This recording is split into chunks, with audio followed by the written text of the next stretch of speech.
પહોંચ્યું સંદેશ ન્યૂઝ। હાલ પિતાની તબિયત સારી છે તે પ્રકારની વાત તેમના પુત્ર અશ્વિન ડાભી દ્વારા કરવામાં આવી છે।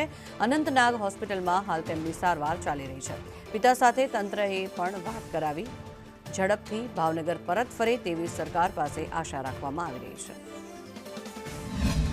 મારા પપ્પાની 16 તારીખે અહીંયાથી 15 દિવસના ટૂર માટે ગયા હતા જમ્મુ અને કાશ્મીર, અને ત્યાં મોરારી બાપુની સપ્તાહ હતી, ત્યાં થોડા દિવસ રોકાવાના હતા અને ત્યાર પછી વૈષ્ણોદેવી, પછી રિટર્નમાં પંજાબ અને રાજસ્થાન થઈને પછી 30 તારીખે અહીંયા ભાવનગર પરત આવવાના હતા। અને આજ રોજ એ લોકો પહેલગામમાં ગયા હતા, ત્યાં અચાનક થઈ હુમલો થયો અને હુમલો થયો એમાં મારા પપ્પાને હાથે વાગ્યું છે અને અત્યારે હોસ્પિટલાઇઝ કરેલ છે અને અત્યારે એની તબિયત છે સ્ટેન્ડ છે।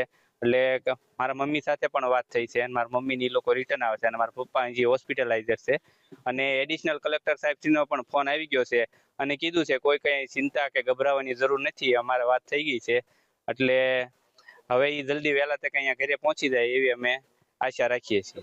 આજે મારા પપ્પાની સાથે એ લોકો 20 જણાનું ગ્રુપ ગયેલું હતું, એમાં 19 જણા છે એ વ્યવસ્થિત રીતે સ્થિર છે અને એમાં 1 થી 2 જણા વ્યક્તિ જે છે એ લોકોની ઈજા પહોંચી છે। પ્રશાસન આગળ વાત